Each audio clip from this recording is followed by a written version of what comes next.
It seems that being born into an aristocratic family can save you from all sorts of worldly problems. At least the queen's relatives are not threatened by poverty and early rises to work.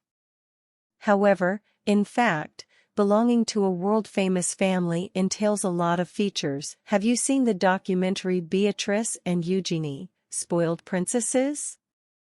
In it, experts tried to uncover the real-life details of those who are envied by millions of female fans. Spoiler: capricious princesses definitely should not be considered. Titles and status a rare heavy burden. No kidding. All the characters who took part in the shooting of this film.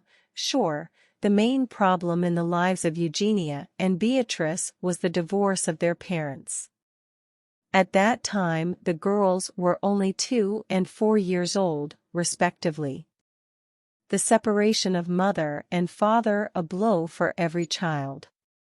But the princesses had to experience an incredible amount of hardship because of this event, because it was discussed in detail by the press around the world. Prince Andrew and Sarah Ferguson did not manage to keep their breakup a secret from everyone. Their status obliged them to be public about everything. They were married in the summer of 1986, but they got divorced in 1992. After the separation of the prince and duchess, there were many rumors about their reunion, because for several years they continued to live under the same roof and wait until the queen allowed them to divorce. Eugenie and Beatrice in this strange situation was not easy. On the one hand, their parents remained close friends and neighbors.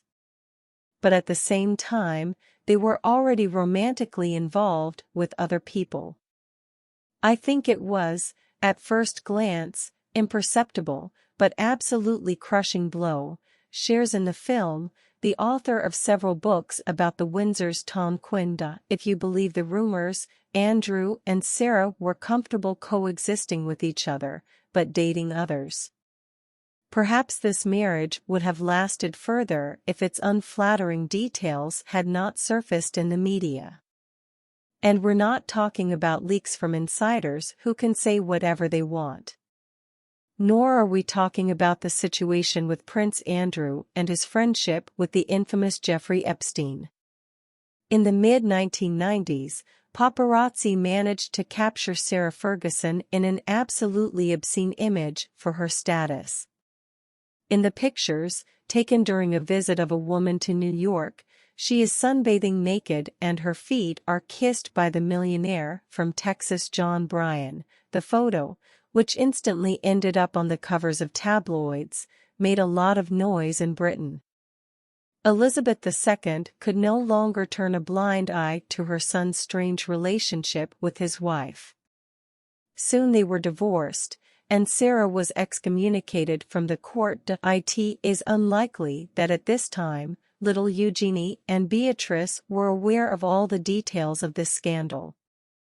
However, it was enough for them that they practically stopped seeing their mother because they continued to live in the castle. A sad holiday. Ferguson was forbidden to attend the Windsors family celebrations and to go out with the children. Prince Andrew visited his mother and father with his daughters unaccompanied, and also took Beatrice and Eugenie out solo to social events. It is believed that the saddest holiday due to the family drama was Christmas. According to monarchal expert Wesley Kerr, Sarah was graciously allowed to come to the residence at this time, but she was ostentatiously housed in a modest guest house well away from the monarch's chambers. The servants and companions who accompanied other members of the Windsor clan lived there. Sarah was no less defiant and did not seem offended by the situation. Christmas at Sandringham is a major family holiday, but Ferguson was not allowed to be there. Now, think about what it was like for the girls. They were waiting to see Mom. They knew she was somewhere near, but in a big house, where there was a Christmas tree and a holiday, she was never. says expert.It is not known for certain how the family's life was built during these visits. Most likely, the little princesses spent the night with her mother in a small house, and in the daytime went to the receptions at her grandmother. Sarah, meanwhile, was left alone. She cooked her own dinner and waited in solitude for the end of the whole extravaganza to spend more time with her beloved girls. However, the separation continued even after the vacations. Of course, Sarah and Andrew lived under the same roof. But at the same time a woman was rented and the other houses near the residence of the ex-spouse, and she often went there from the daughters herself. What exactly were her departures, do not know. Apparently, Sarah emotionally was not always able to cope with such a difficult way of life. The Duchess moved to Surrey and Berkshire with alarming regularity, and that in itself was devastating for the girls, said biographer Richard K. Of course, over time, the press stopped taking an active interest in the personal lives of Sarah Ferguson and Prince Andrew. At some point they started living together again. It happened after a fire at Sarah's personal residence in 2008. Soon after the reunion, they even began to cautiously go out together at social events. However, no one has forgotten their mistakes from their youth. The former spouses have cemented the reputation of people doomed to get into difficult, ridiculous, and absolutely disastrous for the image.